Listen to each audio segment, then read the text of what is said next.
Hello, everyone. Today we're taking a look at the 2021 Lego set, the Imperial TIE Fighter. Comes with 432 pieces. Uh, Retails for 45 or 40, depending on where you look, and that's US dollars. The Lego store, for some reason, has this listed for 45, but every other retail I've seen, 40. And in fact, got these for 20% off of that original 45 at $36. It is set to retire at the end of this year, but depending on how comfortable you are, you might not want to wait. That is, if you actually want this set. We're going to get into whether or not I think this set is worth it. So this is the smallest TIE Fighter Lego has done. Every single other one has been quite a bit larger than this. That created a bit of controversy.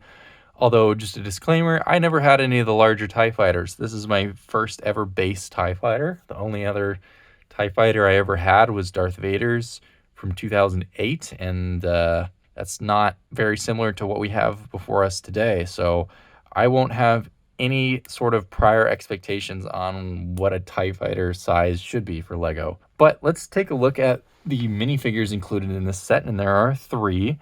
The first one, in order of, I would say, least exciting to most exciting, is this Imperial, what's the word, protocol droid.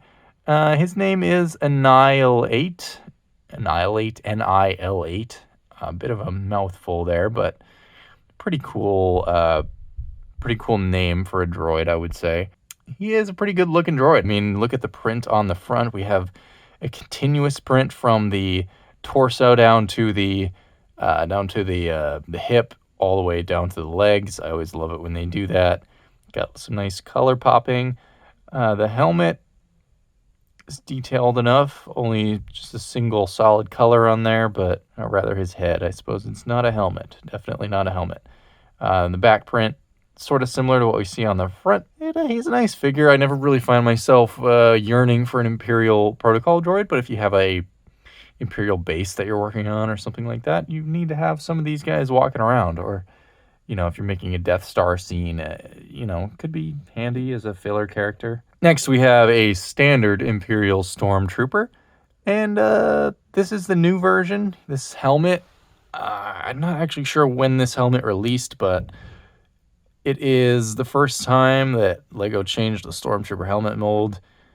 They had changed the print a bunch of times, but now this is a completely new mold. Not with this set, but sometime around 2019, 2020-ish, I believe they changed this. It's dual molded, which means we have black in the inside, white on the outside, which kind of feels unnecessary. It does give this nice neck detail if you're looking at it from the back. Even kind of hides some of his flesh-colored neck there. As many have said, it's just awkward. It seems like it rides too low. It totally destroys any semblance of a neck that this character would have, and he kind of just looks like his face is just hunched down, and you also can't turn it. So try as you might, as hard as you push, it won't actually ride up just from twisting. You have to actually pull up on it and do this, and even then it's loose, completely loose, and it looks awkward. So as far as the looks, I think it's a good looking Stormtrooper helmet. It's cool that they dual molded it, but the functionality is a little rough when he can only turn his head this far. Other than that, the figure is excellent, though. And third, of course, we have this Imperial TIE pilot. He comes with a short blaster that I neglected to grab before setting up, but you've all seen that before. He has another great print on him, continuous all the way down to about his shins there. And I just think it looks great. They've really nailed this figure by now. It's been through several iterations. I think they're getting close to perfect with this guy. He's got some nice silver accents on the helmet, and it just overall looks wonderful. Only thing I can say is that his face is a little awkward in that amount of skin that shows through the back. But if we look at him, he's just sort of a stern-looking face there. And if we look at the Stormtrooper face, he's got sort of a more...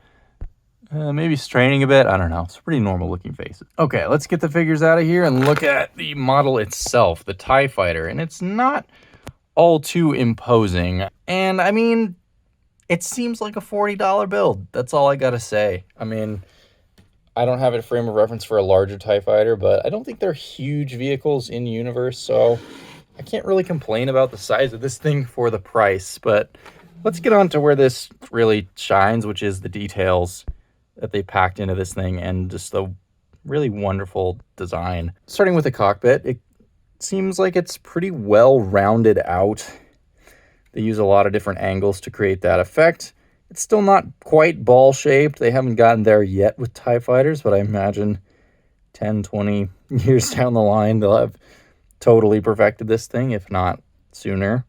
But it still looks pretty good. It gives the impression, the implied angles create kind of a rounded shape. This piece on the front is wonderful. We get the printed piece, which apparently is backwards on all the art and instructions. A little odd, but it looks good. Only complaint about the design is the green spring-loaded shooters in the front, because the cannons in universe are red. But they did that to create an accurate looking fire feature, which I don't know if I have the angle to show here, but we can press down on that and, well, it'll go flying off very well. And you can do both at the same time, and they'll actually look like it's shooting like a TIE fighter would, which is pretty cool. Probably the most accurate spring-loaded shooters ever. The wings look fantastic on the sides. I love the way they attach these panels using these.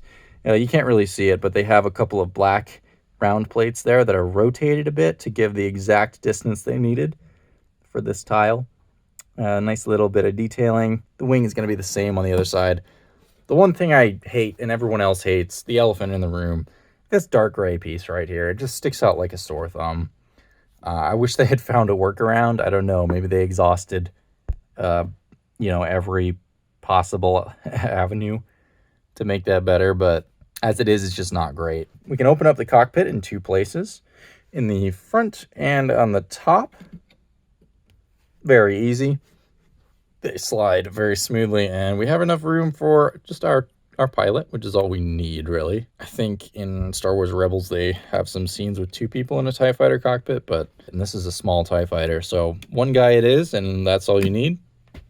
He fits in very nicely. You can kind of sort of see him through there. And to control the ship, he's got a couple little red studs. No room for his blaster, unfortunately. Part of why I forgot to bring it over here. But as a cockpit, it totally works. It's totally functional. Overall, I think this thing looks beautiful. It is a really good looking TIE fighter. And now, stability-wise, it's also incredibly stable. You can see I can just I can do pretty much whatever. The only way I was able to get this thing to fall apart by shaking it was by holding it by just one of the wings and shaking. And then the connections came loose. But that was the only way. Like, if you hold it anywhere on the ship, pretty much, you can hold it by the wing. It's not going to fall apart. It's just if you go crazy with it. But other than that, I mean, it's really strong. This thing has got a lot of Technic pieces reinforcing it. It's not going to break on you unless you try to break it, basically, or if you just straight up drop it. So, really sturdy model, a model that looks great. But for $40, I wasn't enthusiastic to pick it up for that price, but after I built it and I'm looking at it, it's a good set. As good as all of the other Lego $40 sets that they've been putting out recently.